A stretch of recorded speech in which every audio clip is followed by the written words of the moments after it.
1 साल के अंदर इन्होंने जो है जैसे कपड़े बदले जाते हैं वैसे ही अपने पति को बदल दिया है और अब अपने जीजा जी के साथ फरार हो गई है। मैंने देखा लोग अलग अलग तरीके से कमेंट कर रहे थे। बहुत लोग कह रहे हैं कि ये कोई वेब सीरीज जैसा लगता है, पहली सीरीज पति के साथ, दूसरी सीरीज दामाद के साथ और तीसरी सीरीज जो है वो बहनोई के साथ है।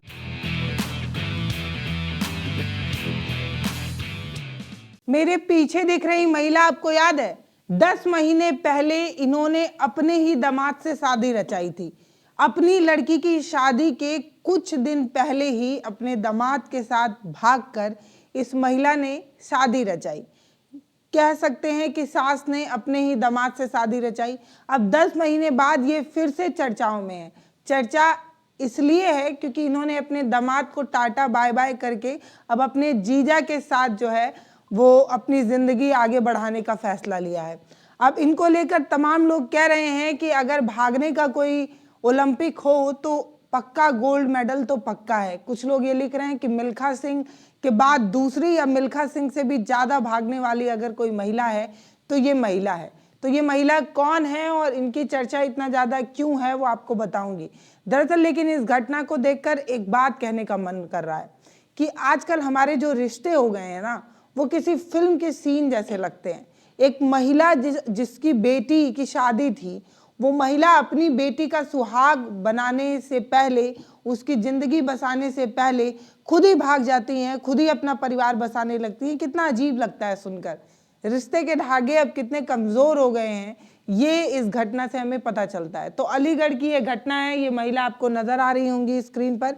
यूपी के अलीगढ़ की ये महिला 10 महीने पहले भी अपने ही दामाद से शादी करने की वजह से चर्चाओं में आई थी। अब इस कहानी में नया ट्विस्ट ये है कि ये अब अपने बहनोई यानी कि जीजा जी के साथ शादी करने जा रही हैं, फरार हो गई हैं और अब इनके दामाद ने ही पुलिस में जाकर इस चीज़ की तहरीर दी और बताया कि अब तक हुआ ये है कि 2 लाख रुपए और जेवरात लेकर ये फरार हो गई हैं।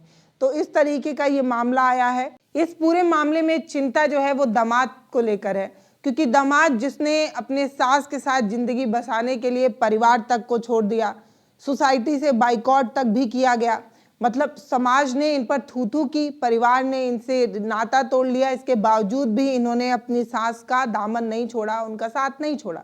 ये सोचा होगा कि शायद उम्र की एक दहलीज पर, एक पड़ाव पर महिलाएं समझदार हो जाया करती होंगी, लेकिन इनके जिम्मे जो पड़ी हैं वो मतलब क्या ही कहा जाए। इस पूरी घटना में मैंने सोशल मीडिया पर देखा एक ट्रेंड। लोग बार बार ये कह रहे थे कि महिलाएं आजकल की कुछ ज़्यादा ही ऐसी हो गई हैं, वैसी हो गई हैं। तो आपको ये बताना है कि ऐसी मुट्ठी भर घटनाएं हैं, उंगलियों पर गिन लेने वाली घटनाएं हैं, लेकिन इसके बावजूद भी इस तरीके की घटनाएं आने के बाद पूरे महिला समाज को, पूरी महिला बिरादरी को लोग उंगली दिखाकर सवाल करने लगते हैं।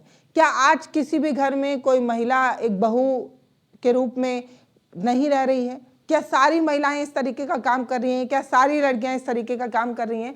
लेकिन इसके बावजूद भी 1, 2, 4 ऐसी घटनाएं होती हैं और पूरे महिला समाज को इस तरीके के लिए जो है वो इंगित किया जाने लगता है, उंगली उठाया जाने लगता है कि देखो आजकल की महिलाएं कैसी हो गई हैं, देखो किस तरीके की घटनाएं कर रही हैं, और दो इनको आज़ादी, और इनको पढ़ाओ, और इनको ये करो। इस तरीके की चीज़ें लोग लिखने और पढ़ने लगते हैं, जो अच्छा नहीं लगता है। तो इनकी बेटी की शादी जो है वो 16 अप्रैल को होनी थी, शादी तय थी, लेकिन शादी के 12 दिन पहले 6 अप्रैल को ये 38 साल की महिला जो है 20 साल होने वाले अपने दामाद के साथ फरार हो जाती हैं।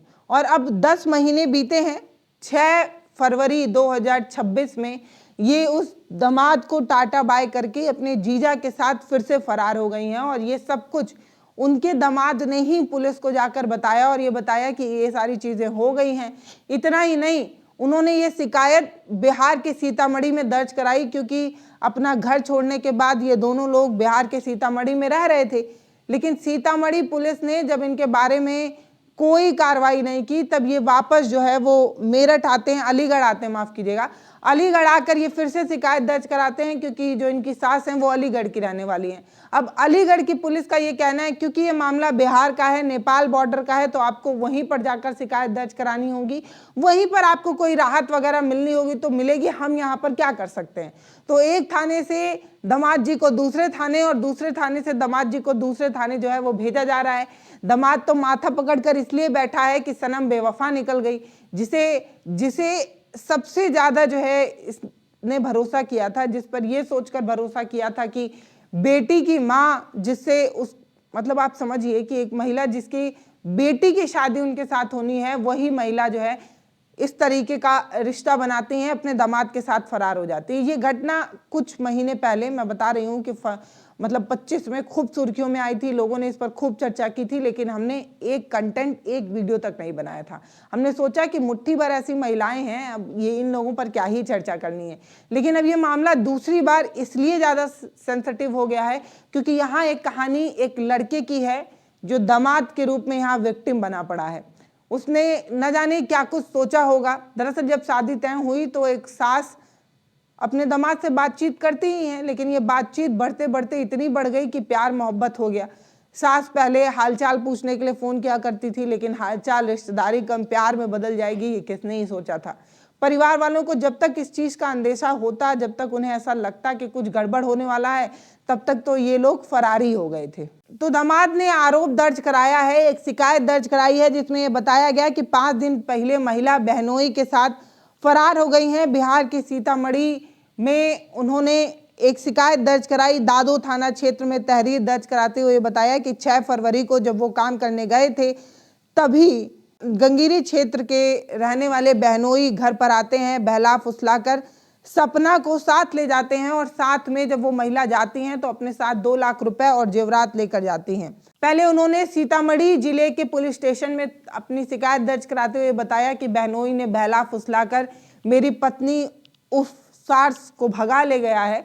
तब कोई सुनवाई नहीं हुई। उसके बाद इन्हें ऐसा लगा क्योंकि ये पूरा मामला अलीगढ़ से जुड़ा है, सास अलीगढ़ के रहने वाली हैं, तो वो दामाद जो है वो अलीगढ़ पहुंचता है, वहां जाकर पूरी बात कहता है। तब दादो थाना क्षेत्र की प्रभारी सरिता द्विवेदी ये बताती हैं कि घटना क्योंकि नेपाल बॉर्डर के जिले की है, जहां की वहीं पर कार्रवाई हो सकती है, घटना वहीं की है।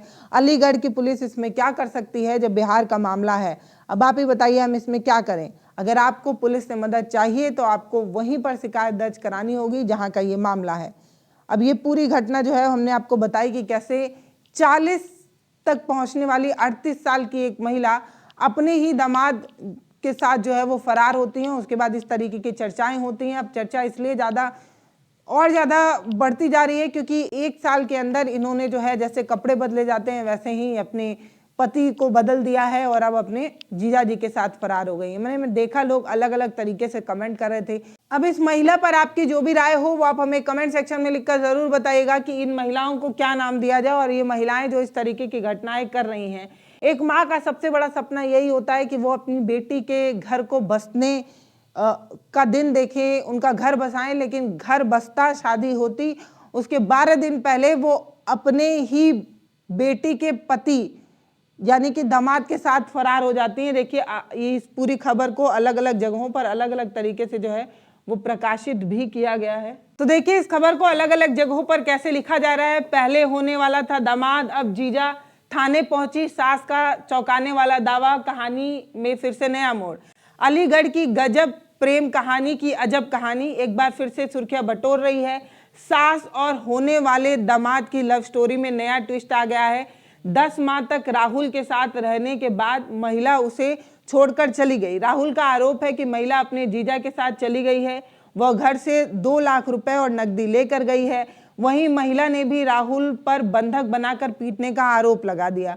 अजब प्रेम की गजब कहानी। सास होने वाले दामाद की लव स्टोरी का नया ट्विस्ट। 10 माह राहुल के साथ रही और अब फिर छोड़कर चली गई, इस तरीके की। और ये महिला जो अपनी बेटी के पति के साथ यानी कि दामाद के साथ जब फरार हुई थी, तब इन्होंने अपने पति पर आरोप लगाया था कि वो इस तरीके से उनके साथ मारपीट करते हैं और ना जाने क्या क्या चीज़ें। और जब उन्होंने अपने दामाद को अपना दुखड़ा सुनाया तो दामाद ने उनका दुख सुनकर उनके साथ रहने की बात कही थी। इस तरीके की बात महिला ने कही थी उस समय। और अब ये राहुल पर ये आरोप लगा रही है, जो इनका दामाद है उन पर ये आरोप लगा रही है कि इनका दामाद भी इनके साथ इस तरीके की चीजें करता है। तो महिलाएं दहेज उत्पीड़न, घरेलू हिंसा, इस तरीके की जो घटनाएं पुलिस में दर्ज कराती हैं, एफआईआर वगैरह, वो हर बार सच नहीं होती है, क्योंकि एक महिला हर पुरुष से प्रताड़ित हो रही है, उसे घरेलू हिंसा झेलना पड़ रहा है, इसीलिए वो बार बार पुरुष चेंज कर रही है। ये बेफिजूल की बात है और कुछ नहीं। दामाद के साथ भागने वाली सास अब बहनोई संग फरार, 10 महीने बाद फिर सुर्खियों में आई महिला। यूपी के अलीगढ़ में 10 महीने पहले अपने होने वाले दामाद के साथ भागी सास एक बार फिर से सुर्खियों में आ गई हैं। दामाद का आरोप है कि 5 दिन पहले महिला अपने बहनोई के साथ फरार हो गई। तो ये जो खबर है उसको लोग अलग अलग तरीके से लिख रहे हैं। बहुत लोग कह रहे हैं कि ये कोई वेब सीरीज जैसा लगता है, पहली सीरीज पति के साथ, दूसरी सीरीज दामाद के साथ और तीसरी सीरीज जो है वो बहनोई के साथ है। तो लोग इस पर अलग अलग तरीके से चटकारे ले रहे हैं, लेकिन शर्म की बात यह है कि जो लोग इस तरीके की चर्चा कर रहे हैं वो महिलाओं को लेकर कह रहे हैं कि आजकल की महिलाएं ऐसी हो गई हैं, ज़्यादा सशक्त बन रही हैं, ज़्यादा मजबूत बन रही हैं, तो इस तरीके की घटनाएं जो है वो देखने को मिल रही हैं, आगे और देखने को मिलेंगी। तो ये जो थोड़ा है ना आपत्तिजनक लगता है। कुछ महिलाएं अगर ऐसा कर दे तो आप पूरे महिला बिरादरी को एक ही तराजू पर नहीं तौल सकते। बिल्कुल वैसे ही कि किसी दहेज उत्पीड़न के लिए किसी महिला को अगर पीटा जाए तो ये कह दिया जाए कि सारे ससुराल पक्ष के लोग दहेज लोभी है, ये कहना बिल्कुल खराब लगता है। या कोई पुरुष अगर किसी महिला पर घरेलू हिंसा करता हो तो ये कह दिया जाए कि सारा पुरुष बिरादरी जो है वो महिलाओं को दबाना चाहता है, मारता पीटता रहता है, ये ठीक नहीं है। बिल्कुल वैसे ही जैसे इस मामले में आप पूरे महिला समाज को ऐसा कह रहे हैं। फिलहाल आप अपनी राय हमें कमेंट सेक्शन में लिखकर बताइएगा ज़रूर। भैया आपके पास डाटा है, मोबाइल है, आप कुछ भी कह सकते हैं, तो यहाँ पर भी आकर अपनी राय हमें दीजिएगा। वीडियो को शेयर कर सकते हैं। अगर फेसबुक पर देख रहे हैं तो फॉलो करते हुए ज़रूर जाइएगा। बहुत धन्यवाद।